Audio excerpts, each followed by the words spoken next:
So here we have the brain lock punch. Brain lock. Is there any possible way to reasonably perceive that the victim here is continuing to present as some kind of threat to anybody? He's clearly incapacitated. There's a pause here in the action. They have an opportunity to observe him. He's clearly, completely cognitively locked up, right? This is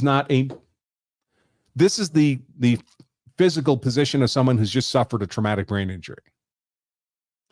And yet the little guy decides now that this victim is apparently helpless, now would be a good chance to punch him some more. In fact, punch him to the ground, where he again hits his head on the pavement like a dropped bowling ball, almost certainly suffering another traumatic brain injury.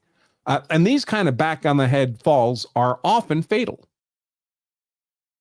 Now, again, is it possible that these thrown fists under these circumstances against someone who's apparently completely helpless would be reasonably foreseeable to inflict death or serious bodily injury when the person's going to fall and hit their head on a cement floor?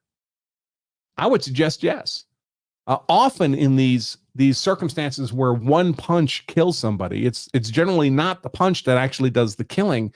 The punch knocks the person unconscious, the victim unconscious, and then they fall, and they can't break their fall because they're unconscious, and they strike the back of their head on the street, on a curb, some other hard surface, and it's the blow to the head from the fall that actually causes the fatal injury. And there's no way these punches could be legally justified. This victim here is clearly, observably not a threat to anybody. And they're not acting in the crisis of the moment. They have time to watch. So look again, the first punch, and now they're watching, punch. So that guy is completely out of luck. If, of course, they find out who he is. What about the rapper? What is the liability of the rapper? Now, I'm going to presume the rapper is the person saying chill, chill after the first punch. He's trying to de-escalate the situation. There's no indication he anticipated the first punch. He doesn't want more punches. Could he nevertheless have some liability here? I don't think he could have any criminal liability. He didn't order this. He appears to be trying to de-escalate this. But could he have civil liability here? And the answer is he could, if these two men throwing these punches are in his employ as bodyguards.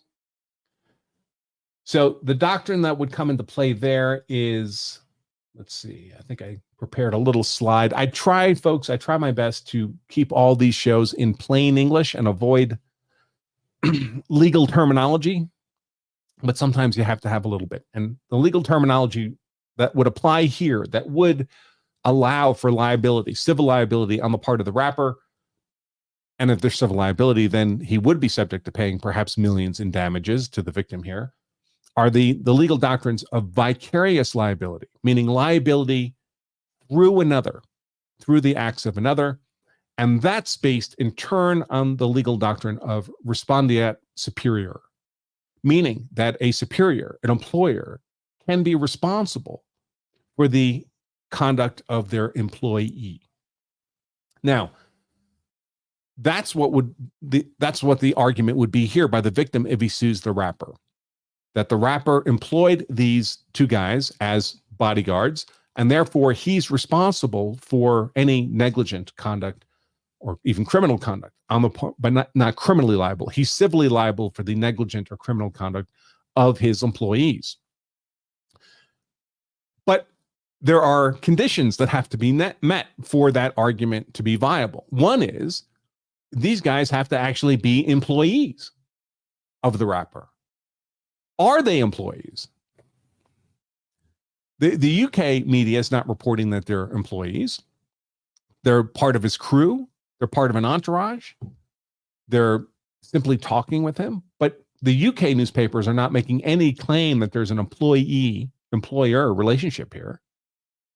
And absent that, the rapper wouldn't have any liability for someone that's not in an employee relationship with him.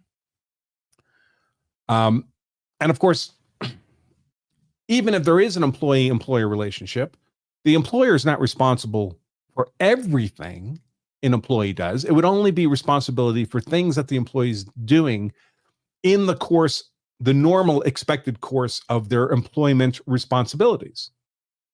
So, a plumbing company hires an employee to do plumbing work, and the employee doing the plumbing work negligently harms a customer, harms their building, harms them physically, harms them personally in the course of performing plumbing work for the employer.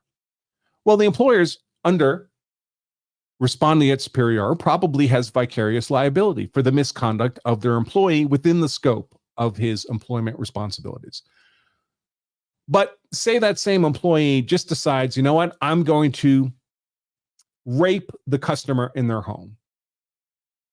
They're just a violent criminal. They're just a rapist. Would the employer have responsibility for the criminal rape conducted by their employee? Is that within the scope of their job responsibilities? Arguably not. Now, if these two men are employed as bodyguards, well, then their use of force would pretty clearly fall within the scope of their employee responsibilities, and there would be vicarious liability. If they're not explicitly bodyguards, if they're just, I don't know, paid friends. I've never been a rapper, folks. You'll be shocked to hear that, but I don't know if these wealthy rappers pay for their entourage. I presume they do. But if you're being paid to be a member of an entourage with no expectations that you're going to use physical force in defense of the rapper, I wouldn't see that as being within the scope of the job responsibilities. And one difficulty here for the victim being a plaintiff in a civil suit against the rapper is, where is the evidence going to be that there was an employee-employment relationship here? Now, if these were professional bodyguards, of course, there would be contracts and agreements, and there would be evidence of that relationship. But my sense is that often these things are much more informal in this context. So if there's no contract, how do you know there's an employee-employee relationship? Even if there's money exchange, how do you know it's for bodyguard responsibilities as opposed to, I don't know, travel management responsibilities?